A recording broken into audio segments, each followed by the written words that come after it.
Good morning, good afternoon, good evening. Welcome back for another video. Hey, it's me. Hi. You can actually see me in this video. I had to take down my green screen for the walls to get painted, and then I never put it back up. And I have this really neat map of the United States behind me. So you can't see it. It's from 1820, but if ever I do duck out of the way, hit the pause button, take a look at my map. But anyway, okay, let's go ahead and dive on into this. Here's the thought process behind this particular video. Yesterday, at least from the day you're watching this, today for me, I was looking through my trading view, looking through just some different options that I could pursue as far as longing or shorting, mostly shorting crypto, especially considering Juneteenth, stock markets closed, low volatility day. That seems like a day when things would go down. Okay. And what I noticed was, oh yeah, of course, 99% of cryptos look like absolute hot garbage right at this moment. But I noticed something, it just kind of stuck out to me as like cryptos that I thought looked actually just like they had staying power. And this thought entered my mind as I was looking at these cryptos. These are the ones that actually matter. All right, everything else, a large majority of cryptos, especially any new utility crypto, any utility crypto created within the last year and a half, they're most likely going to go to zero in the long run. But these ones are actually either being used or actually have potential for a future. And so I did lay out a tweet with 6 of these cryptos. There's actually more of them that I'm pretty encouraged by. And so I'll go over these first 6, and then I'll cover a few more that just kind of stick out to me as like, just if we're going to think broader term of what cryptocurrency, about what blockchain technology is going to look like in the rest of our lives, I think every one of these are going to play a role in that. And I don't expect this to be my most popular video as far as like you're agreeing with me on stuff, but this is just my understanding of the landscape at this moment, considering especially that there is a great deal of froth in the market. So if that sounds interesting to you, do me a favor, hit that like button, subscribe to the channel, comment in the comment section, all that, you know the drill. But first of all, okay, if you didn't see this thread on X, give me a follow on X, by the way, WWBitcoin. While 99% of cryptos look like steaming hot garbage right now, the market is showing us, it's supposed to be showing us, is showing us which ones actually have staying power and don't simply rely on heavy doses of risk on activity to pump. This is not going to be a popular thread because I have some pretty unpopular choices here, but these are your best options right now. Number 1, we have Aave. Aave has definitely, I say Aave's been a beast this run. I'm trying to think through how to word this. Aave is sticking out. It is showing itself to be something that it's always going to be, as long as crypto has value, Aave is going to be utilized. And if you don't know about the tax advantages of DeFi lending, I would very strongly recommend that you learn as much as possible. Aave, last I checked, was over a year ago that they had $17 billion locked in their ecosystem. What this is that people are using their crypto as collateral for a loan, and they're pulling that money out and doing whatever they want with it. And they're not paying taxes on the loan. This is what rich people do. This is how they avoid paying heavy doses of taxes. And in my opinion, you should always seek to do the things that the rich people do. Well, guess what? They don't really sell their assets all that much. They borrow against them. So the way it works, let's say you had $100,000 of Ethereum, you deposit that in Aave, you'd be able to borrow like $85,000. If Ethereum went down 15%, you get liquidated. You don't have to pay whatever fiat or USDC you received, that's yours. You don't pay it back. And it's just things like that, with Aave, that instead of paying that 15% taxes or 25% taxes, your payment is the liquidation, the 15% drop in the price. If it goes up, then you have even more collateral to work with. So Aave's brilliant. And as far as I know, blowing compound out of the water, very strong chart, and that's been the case for a while. Number 2, we have Bitcoin Cash. I used to call Bitcoin Cash trash. And what changed my mind on that? Well, I remember in the bear market in 2022 or 2023, I started this series, would I buy such and such cryptocurrency in the bear market? And for Bitcoin Cash, my answer was a 100% absolutely not. Bitcoin Cash is trash. And somebody commented in that video, and it was a wonderful comment. It was just basically laying out, like, listen, I live in a country with a fiat currency that is actual trash and way worse than the US dollar, which most fiat currencies are actually worse than the US dollar. So if the US dollar is a melting ice cube, I mean, this is a melting ice cube in a microwave.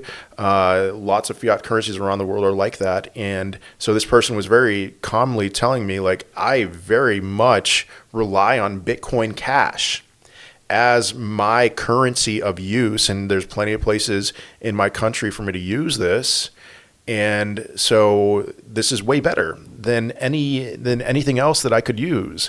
And that just really resonated with me. Like, this is what crypto was created to be, as an alternative, as a viable and sometimes a superior alternative to fiat currencies in other countries. So just hearing this person describe how they were transacting in Bitcoin Cash, I was like, okay, you know what? That sticks out to me. Another thing that stuck out to me was the fact that Bitcoin Cash was one of only 4 cryptocurrencies that outperformed Bitcoin in the bear market. It did not dump as much. And why did it not dump as much? It's because people are actually using it. So both of those things, and then looking at Bitcoin Cash right now, my goodness, it's been quite a ride for BCH over the last couple of months, but even recently before then. Number 3, we have Binance. Nobody ever asks me about Binance during my live streams. It's funny, Asia. Same for Tron, and Tron is actually on this list too. I'm noticing a theme with Asian cryptocurrencies that they're mostly functioning in Asia. The 2 biggest, obviously, being BNB and Tron.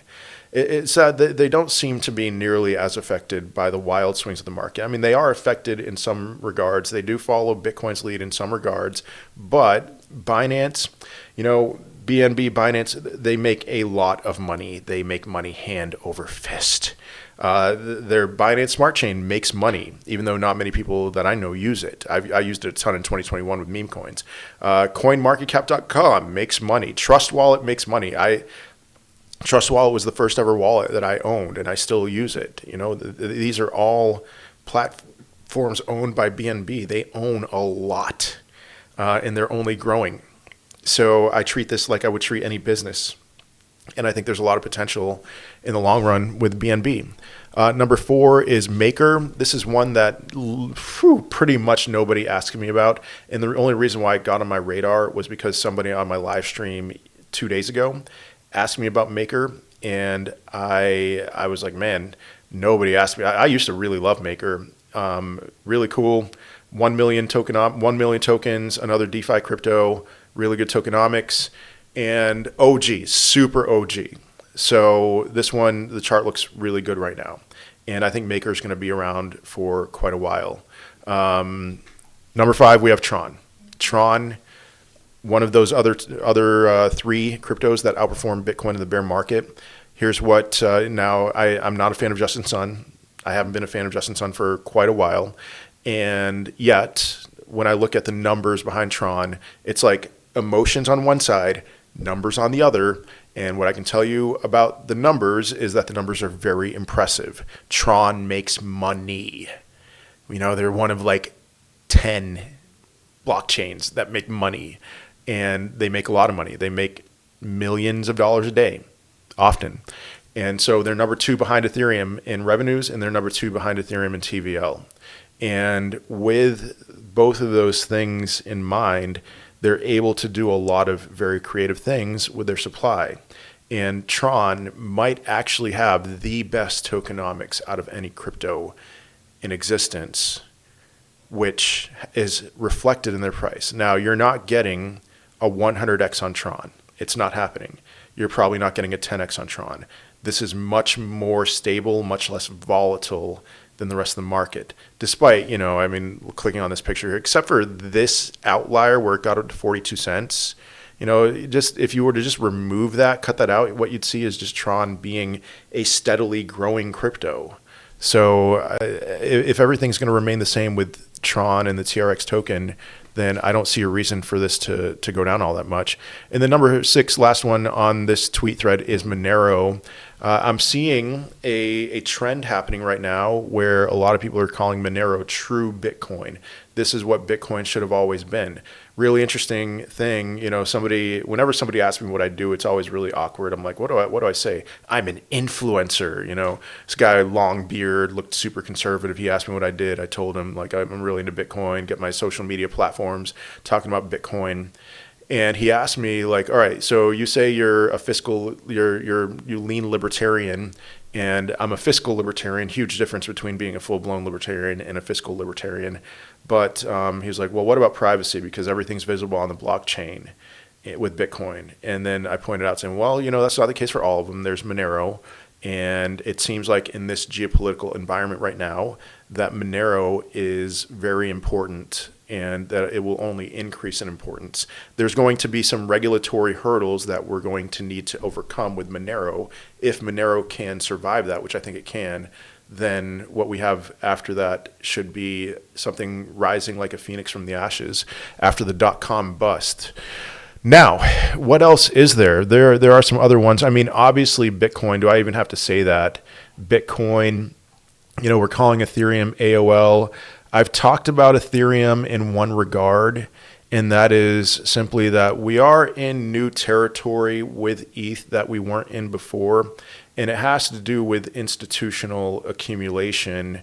Ethereum, before the spot ETH ETFs launched about a year ago, the first 6 months of the spot ETH ETFs launching, they were net negative because Grayscale was selling off a lot more of their supply than the other ETFs were buying.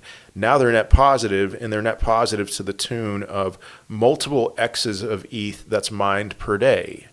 And so if that's going to be the case, I tend to think that we are entering a similar territory with Ethereum that we entered with Bitcoin recently, where instead of having these huge runs, huge blow off top, what we're seeing is just climbing the stairs. I tend to think that on a long enough timeline that we will have climbed the stairs with Ethereum like what we're doing with Bitcoin. So Ethereum, even though it's AOL, even though it's the worst layer one in existence, it's on the list. All right.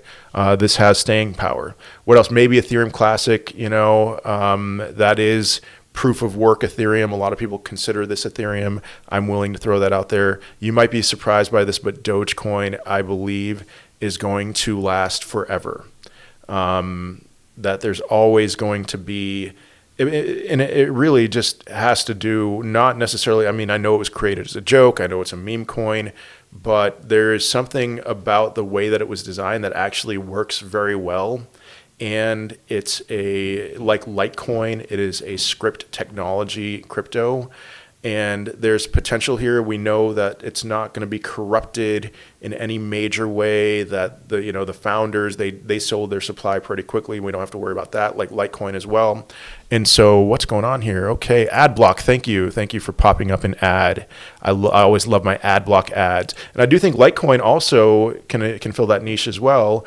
But I would say right now at this point, Bitcoin Cash is proving itself to be more of what those two cryptos have been designed to be, kind of like an actual use case of transacting, as Satoshi Nakamoto originally designed Bitcoin. And Bitcoin is no longer a means of transaction. It's more of a digital gold. That's always something to keep in mind. And then as far as other things, I could easily put any of the ISOs on this list. XRP, HBAR for sure, any of those. VeChain has staying power. Now, I didn't include it in that list on X because the chart does not look as good as those other charts. Those are much stronger cryptocurrencies.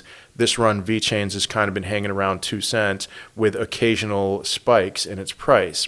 And so right now, what we're seeing, the thing that has me very interested in VeChain long term is the fact that I've looked up all their metrics, and what I see is an actual growing usage in what it's designed to do with supply chain dynamics.